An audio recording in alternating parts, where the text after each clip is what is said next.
Hi guys, Liz here, aka Isabelle Cheren. Yes, I know I've been a bit quiet on the old video front. Yeah,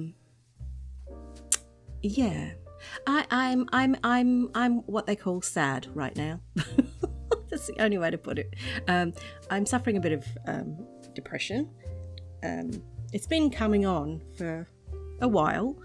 In my previous, Coffees with Isas, I've touched on the fact, and also my blog, that, I'm going through that menopausal phase in life, and my mood swings have been really, really bad. I am on HRT medication, but because I'm on like a progesterone in the morning, men, you don't have to listen to this, but ladies will know. I'm on a progesterone in the morning and an estrogen at night, and the estrogen is very hard to get, this Sandrina that I take. And so it hasn't been smooth sailing because I've run out of, well, number one, I didn't get it straight away. I only had the one, and then I got it, and then I ran out, and then it was hard to come by. And then I had to wait 2 weeks, and oh my God. So I'm not level yet. And so the GP said to me, I need to really get into it, and hopefully, so anyhow, I've got a couple of months supply now. So hopefully, I'll be normal.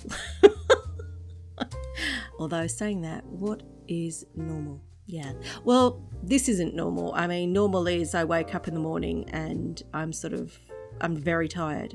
Very tired. I wake up and I guess I'll start breakfast and then I'll burst out crying for no reason. It could be anything. I'll just burst out crying and I don't know why. And then I'll stop crying and then I'll be just like normal. And then all of a sudden I'll be like really playful and, playing with the cats and stuff, or I'll speak to a friend on the phone or something and be really, upbeat. And then I'll crash again, and it's really horrible because it's like I can't regulate myself. I can't quite get a grip of where my emotions are. So anyone else that's been through depression / menopause, because I don't know if it's menopause or I have depression, and neither does a GP. So she's not increased my medication. I'm already on antidepressants, and I've been on them for quite a few years because I have fibromyalgia. And they were increased last year anyhow. So, so I had a whole list of blood tests done this week. So I don't, anyhow. Yeah, so I don't really know. I'm sad.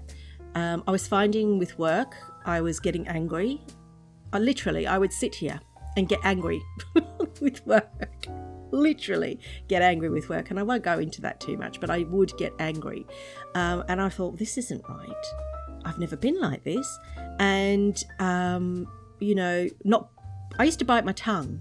Not biting my tongue, that's not a thing I do. Speaking to people on the phone, I mean, I work in a social services sort of environment with a lot of vulnerable people on the phones, in a financial sort of sector part. That's all I'm telling you. And when I talk to people and they tell me their woes and stuff, normally I'm quite good. I'm very positive and upbeat and give them ideas and stuff. Break down crying.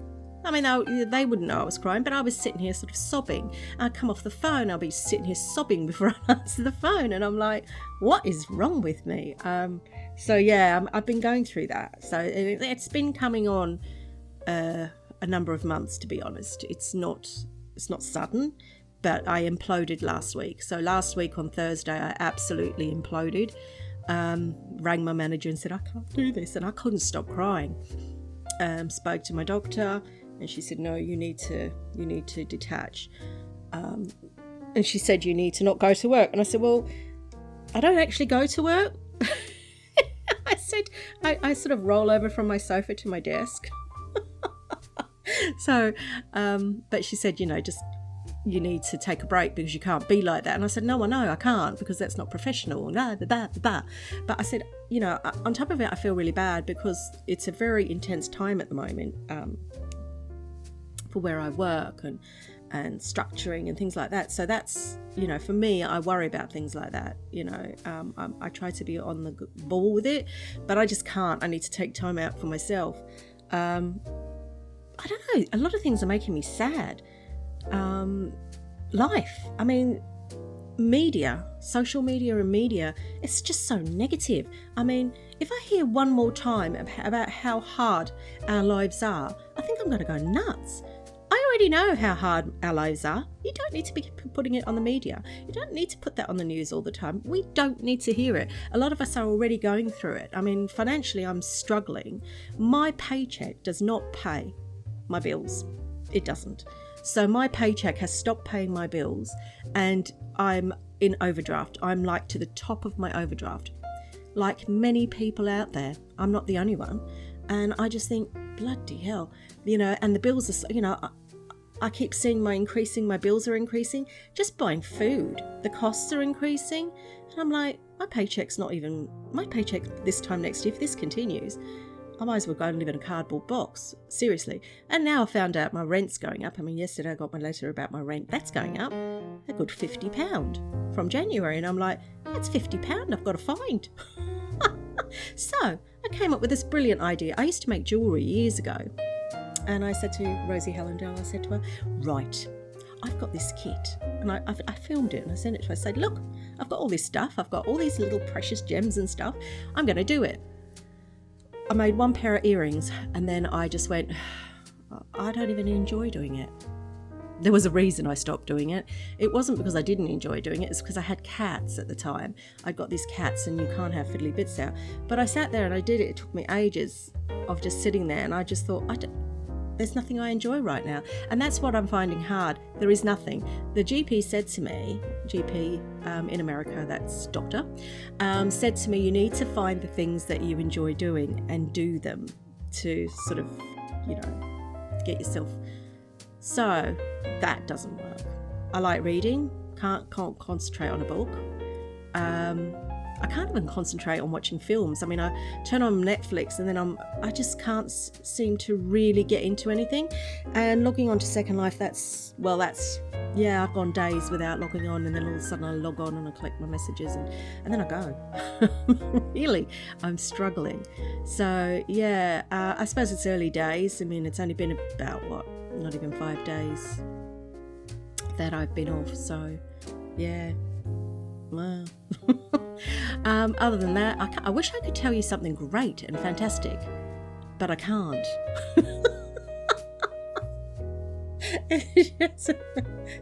Apart from the fact that my cat loves me.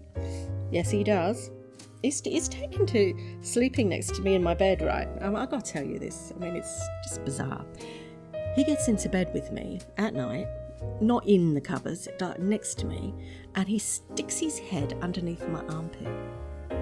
I mean, I know there's a fetish for sniffing armpits, but I didn't think cats had it. But he does. Interesting, isn't it? And then he just sleeps. And I hear him purring away, and he licks my nightie. It's a weird thing. He licks my nightie. I'm guessing that's like he's kissing me, or I've got something spilled on it and he thinks it's quite tasty. Who knows? Anyhow. Right. On that note, I'm going to go. Yes, I am. Yeah, I'm going to go now. And I will see you soon. Okay. Thank you for listening to my TED Talk about myself. I'll see you later. Bye-bye.